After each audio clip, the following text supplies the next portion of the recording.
Star Wars is ranked number 29 on IMDb. The film was directed by George Lucas and was his third movie. Here's our 10th episode in the IMDb Top 100. Anel, Catherine, and I have all seen A New Hope before, so we pulled it up on Disney Plus and sat down to watch it. A New Hope follows a farm boy who joins forces with various allies to save their galaxy from the evil Empire's planet-destroying battle station, while also rescuing the princess leading the rebellion against them. George Lucas had been fascinated by the Flash Gordon serials that were out, and he wanted to create a sci-fi film with a more escapist tone. After his film American Graffiti, he began writing the draft for what would eventually become Star Wars. The film was pitched to basically every studio in Hollywood before 20th Century Fox gave Lucas the funds to write and direct the film. The script went through extensive rewriting and changes before the fourth draft was finally finished in 1976. George Lucas was insistent on casting unknown or relatively unknown actors, which led him to selecting Mark Hamill and Carrie Fisher for the leading roles. George Lucas founded the visual effects company Industrial Light and Magic after he discovered that Fox's VFX department had been shut down. Industrial Light and Magic pioneered motion control photography to realize small models in a realistic way. Once A New Hope's production got underway, problems continued to pop up. From malfunctioning props to electronic breakdowns, the C-3PO costume shattering, injuring Anthony Daniels' foot, winter rainstorms, things were not going smoothly. On top of that, Fox was not happy with how much the film was going over budget, and George Lucas was told he had to finish the film in a week or it would be shut down.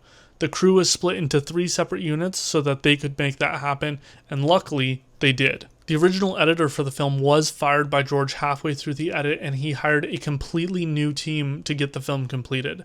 Industrial Light and Magic struggled to complete the special effects for the film, eventually being forced to finish a year's worth of work in just 6 months. When George Lucas showed an early cut to Fox executives and several director friends, the directors failed to understand the film for the most part and did not like it, except for Steven Spielberg. Lucas was disappointed by the reactions. The Fox executives, on the other hand, loved the film and were very enthusiastic about it. The film immediately broke box office records. It earned over $2.5 million in its first 6 days, and it was number 1 at the US box office for its first 3 weeks.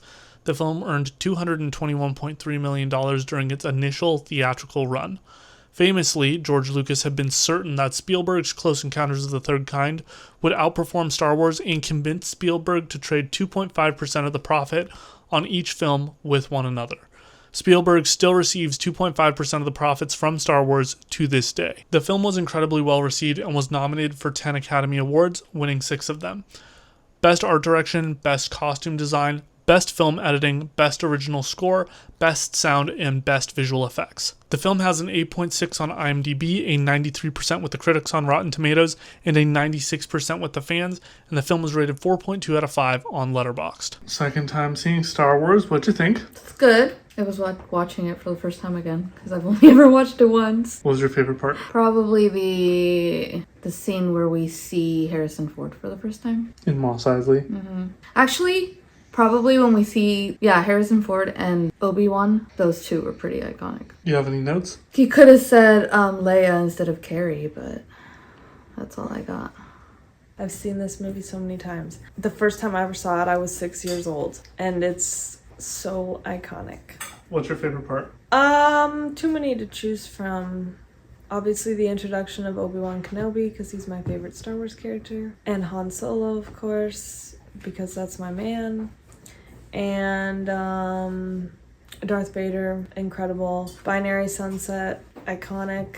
Pretty much every scene in this movie is iconic. I love it. 10 out of 10, no notes. I've written down my notes for Star Wars in my handy little notebook that I've been using in 2026.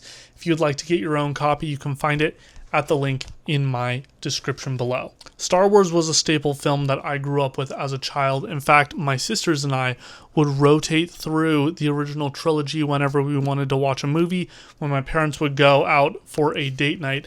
So we probably watched the original trilogy between 20 and 50 times when we were growing up. It was our favorite set of movies to watch.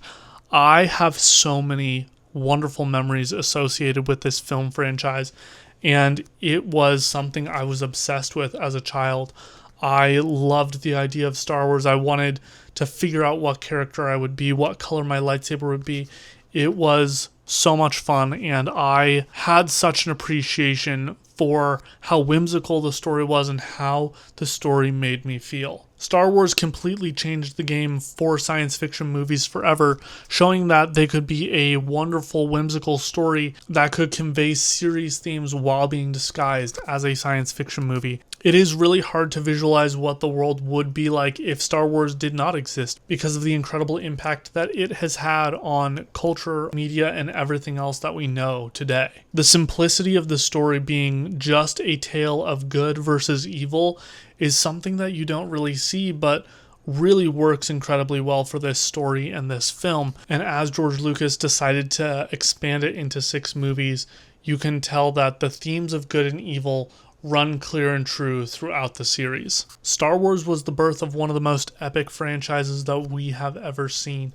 It has spawned movies, TV shows, comics, books, video games. It spawned Lego sets, and on top of that, it has inspired so many young people to go into the creative industries and to build their own worlds for themselves. Star Wars has this beautiful depth that I don't think many people think of or realize when they watch this first movie. There's a lot to unpack with each of the characters, and I'm so happy with the casting for this film because I think the cast really worked hard to elevate this film beyond what it could have been. The zany aliens, the designs, the corners that production had to cut in order to make things happen probably worked to give Star Wars the uniqueness that it has and the thing that made us all fall in love with it. The film has wonderful cinematography, it's got gorgeous visuals, and the special effects still hold up to this day.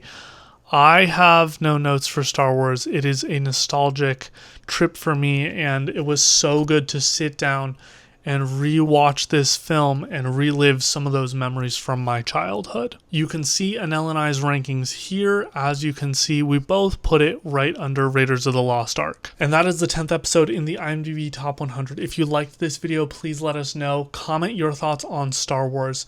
Follow along on our quest to watch these incredible movies. And if you want to get a movie journal for yourself, a reminder that you can find that in the description of the video.